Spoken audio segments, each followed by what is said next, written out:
of Jesus, atmosphere of Jesus, atmosphere of Jesus, for there's an atmosphere. Good morning, friends, and welcome to the Journey Fellowship Online. I pray that the Lord is with y'all in your houses as y'all are watching this morning. We love you. You're still in our hearts, and I can't wait to see y'all again. Just know that there's no pressure, there's no rush. As long as this is how y'all want things to be and this is what you think is best for you and your family, we will do our best to provide services for you. But that doesn't mean that our hearts have grown cold towards you and yours. So reach out to us if you just want to talk. And outside of that, announcements, we're doing a Labor Day picnic this Monday at Easton Thompson. And I think it's going to start at 5:30. Don't totally quote me on that because I'm going off my memory. And men's group will be this Wednesday at the building. So outside of that, that is our announcements for this week. We have our tithes and offerings that we will be taking up on Tithely. And yeah, I think that's our announcements that we got right now. So y'all know we've been going over the book of Daniel, and I've been loving it. So I'm excited for us to be able to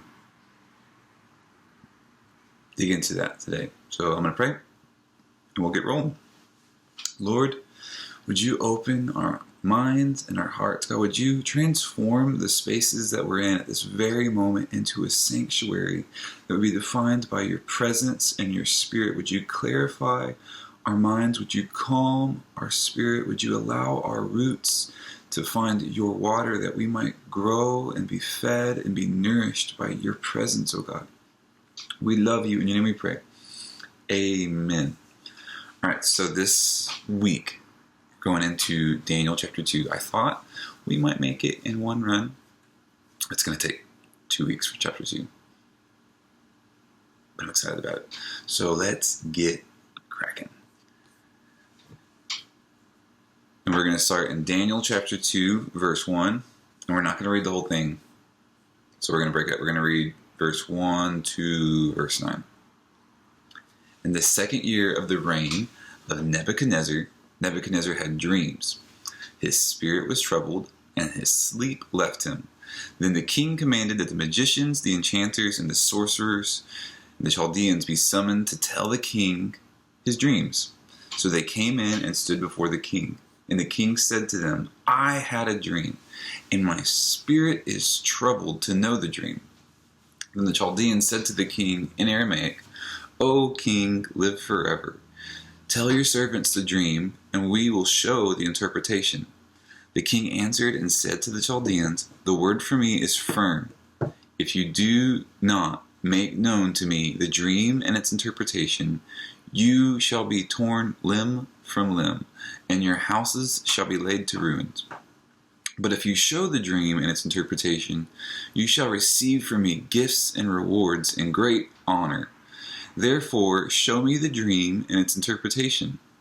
They answered a second time and said, Let the king tell his servants the dream, and we will show its interpretation. The king answered and said, I know with certainty that you are trying to gain time, because you see that the word from me is firm. If you do not make the dream known to me, there is but one sentence for you. You have agreed to speak lying, corrupt words before me till times change. Therefore, tell me the dream, and I shall know that you can show me its interpretation. And that is the word of the Lord. So, I don't know, in high school, when I was in high school, if y'all remember the commercials for the telephone psychic Miss Cleo, and you had to call the number, and then they would tell you your fortune, but you had to pay for it. And in high school, I thought we were being really clever one night, but I had questions. I was curious. I was is there some lady on a phone who can help make sense of me? And there's a piece of me that was I'd buy into that. Like I want to know who I am. I want someone to be able to tell me my future. But with it is a group of friends, because 16-year-olds are always cowards by themselves. But you get a group of us together, and we can become the most belligerent group of people ever. So we got a group of friends together, and we called Miss Cleo, and I was the fallen knock person, and I had to talk on the phone. And I called, and I'm like nervous because okay, awesome, like I'm going before this powerful lady. And someone answers. I don't know if it was Miss Cleo. She was pretending to be Miss Cleo, and she's like, okay, so all these things we're going to tell you. These things like, can you tell me your name? And I remember kind of being shocked by that. And I was like, you're about to tell me specific nuances about who I am and my future, and you've never met me. In comparison to that, wouldn't knowing my name be simple? And so it was just like, I was like, how can I trust you to get my future and my precious thing of my life right when you don't even know my name? I was like, well, if you can't tell me, and I was being serious. You can't tell me my name, then how can I trust that you're hearing everything else? And they just hung up on me. I was like, no, there goes my future. Miss Cleo just hung up on me. But that's the situation that Nebuchadnezzar's in. Is he's got these nightmares. His spirit is troubled, and he's having these terrible dreams, and he is reaching out for help. And it seems like he's tried to listen to them before, and it's hurt him. And hurt is painful. So, fun fact, did you know that being a Christian does not mean that you're not going to get hurt? That would be insane. Christians get hurt. We experience pain. We get wounded. It's not wrong to become wounded. But when you get hurt, you have to behave certain ways, or you'll get sicker and sicker. And so, in verse 8, the king answered and said, I know with certainty that you're trying to gain time. If you do not make the dream known to me, there is but one sentence for you. You have agreed to speak lying and corrupt words before me till the times change. That's where I'm saying King Nebuchadnezzar is just like you and me. He's just like you and me, except for he's in charge of most of the world, which is, we can't relate to that at all. But he's been trying to grow a kingdom, and he's gotten hurt. And hurt people do interesting things. Like he's saying, if you tell me this, I'll reward you. It'll be the best thing ever, and it will go awesome for you. But if you don't tell it to me, I'm gonna kill you. I'm gonna tear you apart. I'm gonna ruin your world. And that's where you get this, like, I don't know if y'all know people like that are just like, it's either the winning the lottery to hang out with them, or you're going home wounded. It's never like boring or forgettable to hang out with somebody. Like, it's like either the best time you've ever had, or it was toxic. And that is who Nebuchadnezzar is becoming. He's becoming this extreme personality, and it's because there's things going on inside of him. I'm going to wager past hurt that, like, it hurts. But then what you do when you get hurt can either cleanse and heal, or it can infect and corrupt and ruin you. So I'm going to wager that Nebuchadnezzar had a disappointment with these wise counsel, and he trusted them, and it hurt him. He did something and it didn't work, and he was disappointed, and it hurt, and he acquired a wound. And now, from his super healthy mindset. It's like, do what I want or I will end your existence. Tell me the impossible or you will cease to be. And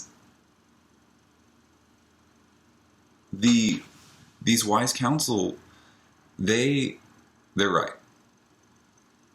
No man can do this. So then, in chapter 10, the Chaldeans answered the king, or verse 10, the Chaldeans answered the king and said, there is not a man on earth. So there's this hurt and this bitterness and this wound is festering in the king. And he's screaming out for an answer. And the Chaldeans answered the king and said, there is not a man on earth who can meet the king's demand. For no great and powerful king has asked such a thing of any magician or enchanter. The thing the king asks is difficult, and no one can show it to the king except the gods, whose dwelling is not with the flesh. Because of this, the king was angry and very furious and commanded that all the wise men of Babylon be destroyed. So the wound has festered. It has grown into an attitude and a climate. I bet people were anxious to be around Nebuchadnezzar, and things get worse for him going forward. And now he's getting to a point where he is premeditating and retaliating in bitterness, in woundedness. Like what person on earth would say, I'm having a bad dream, so you're going to die? I'm uncomfortable, I'm insecure, I'm not sleeping well, and so you can't fix me off with your head. It sounds crazy to see what Nebuchadnezzar is doing here, but we do this now in 2020. We do this. So there's a story that I'm going to show that will highlight how we become Nebuchadnezzars. And so there's a story about a character named Johnny. We're just going to call him Johnny. And Johnny is going to be 8 soon. And his dad promises to take him fishing on his birthday. So Johnny gets his calendar out and he's pumped. And he circles his birthday, and with this big red marker, he starts marking off the days. Day 1. 7 more days. Oh, 8-year-old, just excited. And dad is busy and he has a lot of stuff on his mind. So Johnny reminds him every few days, don't forget, we're going fishing on my birthday. Yes, the dad says, we'll get up early and I'll take you. And about a week before the big day, dad says to his secretary, I've got a really great deal in the works, and I'm going to have to go out of town to finalize things. Is there anything I need to do next week? And the secretary said, oh no, there's nothing. It's pretty clear except for someone's birthday. And on his birthday, Johnny's dad gets up. Johnny gets up at 4 a.m. and they're both there, but he's packing for a trip.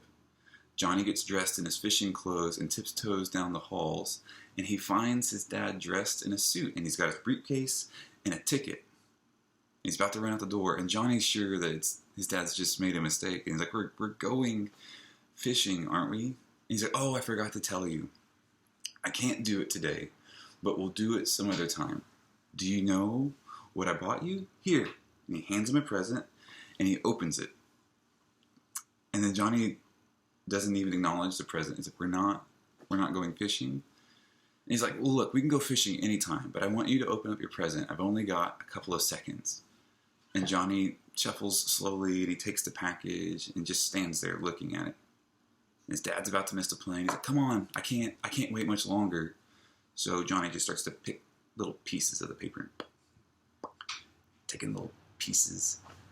Dad says, look, I haven't got time to watch, but I'll see you in a couple of days, okay? And Dad goes out the door and flies off on his plane, and Johnny just leaves the present half wrapped, and he doesn't even open it. Just a couple days later, his dad comes home and gives his wife a big hug. He's like, yes, things are going awesome. We're going to have so much money coming in. Where's Johnny? And she said, oh, he's in his room, and he's been there the last couple of days. I think there's a problem. So he knocks on the door, no answer. Johnny has put up a wall. And so what's happened is when this wall has gone up in Johnny, it started with a disappointment, an excitement of something good and beautiful, and a hurt happened. He was wronged, and the response is to pull away, to withdraw, to withhold back, to cut your love off. To when Johnny looked at his dad, he didn't see his hero. He was losing respect. He was losing affection. He was losing compassion, and it was bouncing around inside of him. And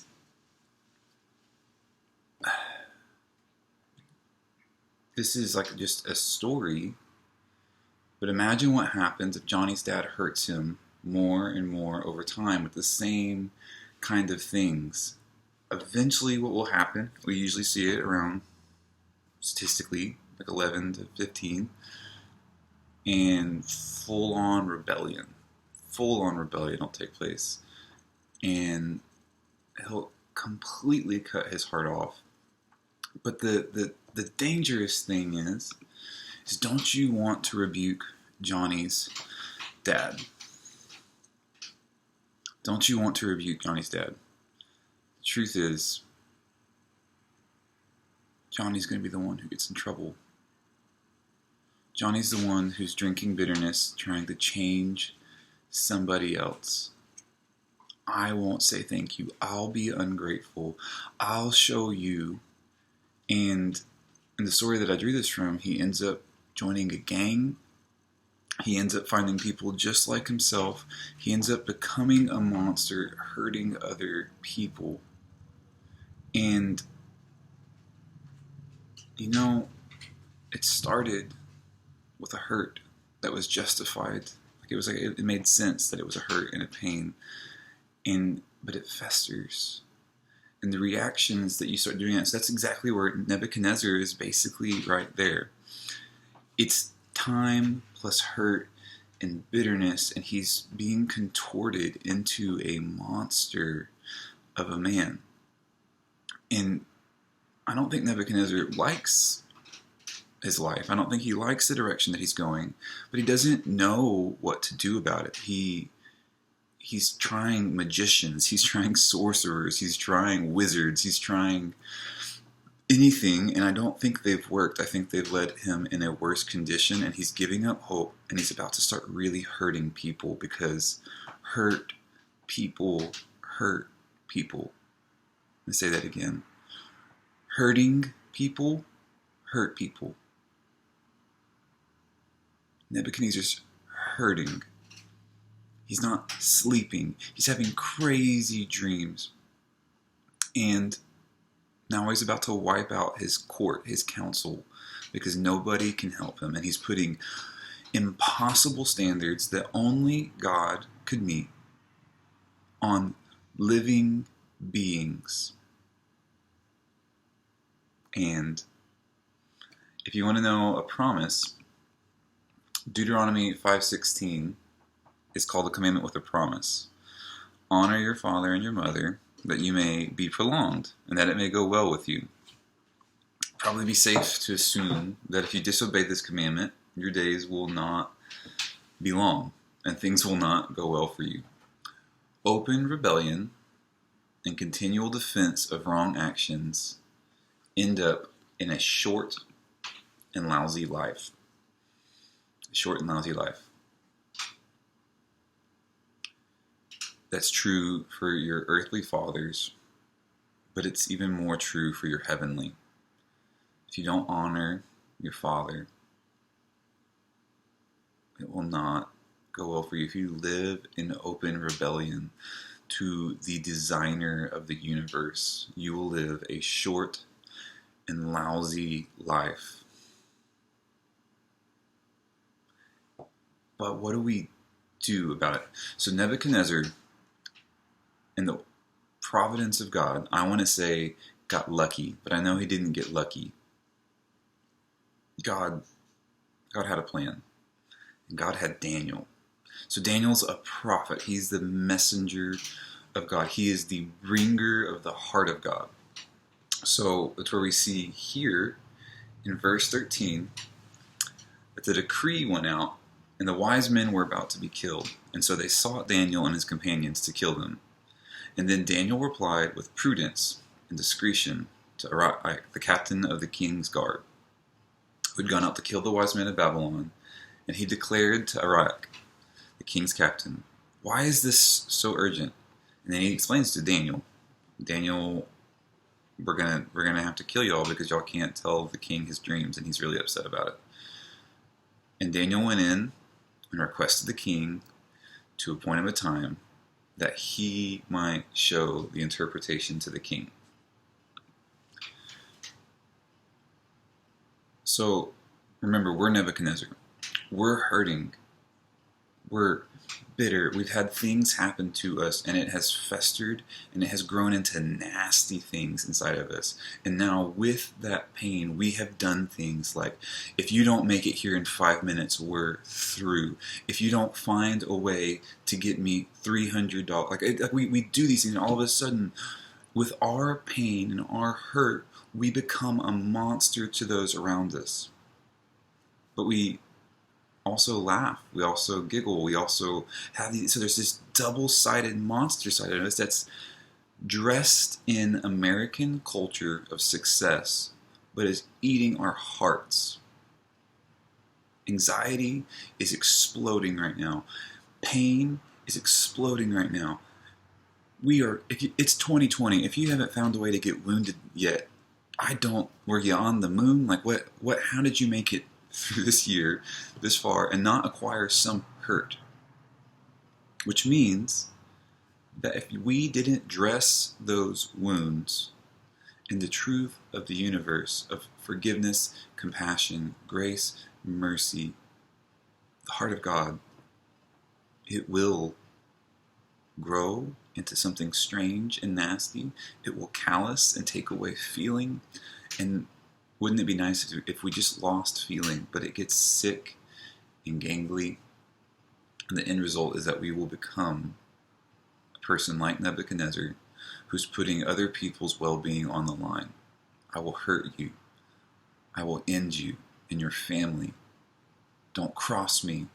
I'll fight you over little things. And then Daniel shows up. Daniel, the prophet of God. And I don't know if y'all have been like me, or you've been in situations where you were on fire and the world was about to burn. And up walks Jesus in the form of a living being. It's Jesus, but that Jesus has a name in that moment for you. For Nebuchadnezzar, it was Daniel. For me, it was Will Lester and Josh Nicholas and Scroggins and Tyler Schultz and Jake Leffler and Andrew Murph. These Jesus walked into my life dressed in bitterness, my life in bitterness, and the truths of the universe were declared before me. And I'm going to leave us there, but I just want to end with this. God can take the pain out and replace it with a healthy being. In the Bible it says, "Come to me, all you who are weary and heavy laden, and I will give rest for your soul." And it also says that you may be born again, that you may be renewed, that you may be like a new creation, no scar tissue, new being. Real forgiveness can come out. You don't have to hate everyone for the rest of your life. You don't have to hide and defend yourself. You can be born again. Jesus offers that. I love you all, and y'all have a good week. When nothing is impossible, no disease incurable, there's an atmosphere when nothing